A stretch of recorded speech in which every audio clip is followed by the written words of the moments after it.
Vous êtes à l'écoute de Studio Kalangu, tout de suite le journal en français présenté par Rayla Tsoumana.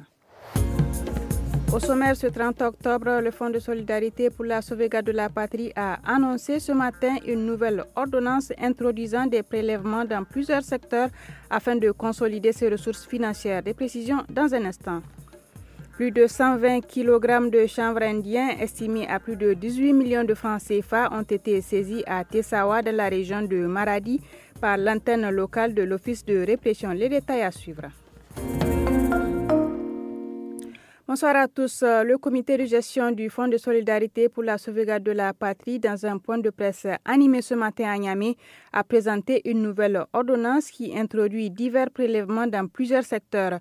Selon la présidente du FSSP, Mme Brareki Jarmakoy, ces nouvelles mesures visent à porter les ressources de l'institution à 50 milliards de francs CFA par an pour faire face aux défis de sécurité, de gouvernance et de développement. Les détails avec Suleiman Altini. En effet, cette mesure prévoit de nouveaux prélèvements sur les salaires, les indemnités, des taxes sur les produits importés, sur les exportations agricoles, mais également des contributions des établissements publics et des grandes entreprises. Par exemple, il est mentionné que le taux de prélèvement sur les salaires, qu'il soit du secteur public, privé ou parapublic, est de 1% sur le salaire net, en plus d'une taxe spéciale sur certains avantages. Ces prélèvements visent à renforcer les ressources nationales pour faire face aux défis de sécurité, de gouvernance et de développement, tout en cherchant à améliorer l'autonomie financière et la souveraineté économique du pays. Débutés hier, les travaux du Forum national des ONG et associations de développement se poursuivent à Tillabéri.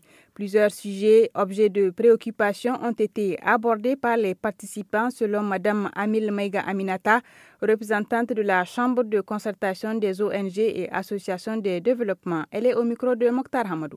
Les ONG au Niger ont fait beaucoup pour le développement de ce pays-là et on va continuer à le faire.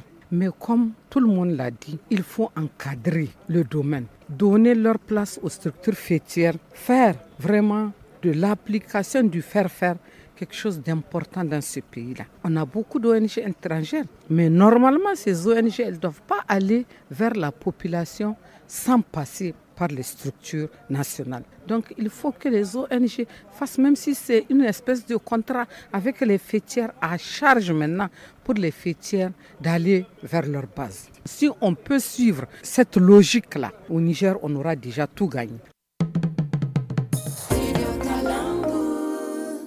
À Tessawa, région de Maradi, plus de 120 kg de chanvre indien saisis vendredi dernier ont été présentés hier par l'antenne locale de l'Office central pour la répression du trafic illicite des stupéfiants Ocritis.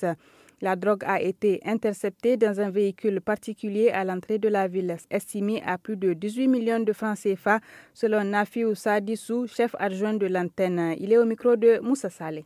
2 personnes à bord d'une voiture se faisaient passer pour des hautes personnalités à chaque poste de contrôle, afin de franchir les barrières. Mais malheureusement pour eux, l'agent de l'Octrice en astreinte vendredi a insisté pour procéder au contrôle. Et ce malgré les arguments du chauffeur. Lorsque l'agent de l'Octrice a voulu monter lui-même pour vérifier, les 2 occupants ont pris la fuite. Après une course-poursuite, les policiers ont finalement immobilisé la voiture. Mais l'un des occupants s'est enfui. Nous avons découvert 118 boules de chanvre indien, soit plus de 120 kg. Autre aspect de cette édition, la commission climat pour la région du Sahel tient depuis ce matin à Niamey une rencontre de suivi de 2 jours sur la révision des contributions déterminées au niveau national CDN des pays membres de l'AES. La CDN est un outil stratégique d'engagement de ces pays dans l'action climatique. Saïbou Issifi, expert à la CCRS, est au micro d'Asman China. La Commission climat pour la région du Sahel avait estimé qu'il faut réunir les acteurs pour suivre avec eux l'état de mise en œuvre de cette révision du CDN, quelles sont les difficultés qu'ils rencontrent, qu'est-ce qu'il faut faire pour mieux les accompagner, faire des recommandations pertinentes pour améliorer le travail et surtout à la fin sortir une feuille de route qui soit consensuelle et qui permet l'atteinte des objectifs dans une zone temporelle bien structurée avec des acteurs bien précis. Le principal problème pour nos États sous-développés, c'est vraiment l'insuffisance des financements. Et c'est la fin de cette édition en français. Merci de l'avoir suivi.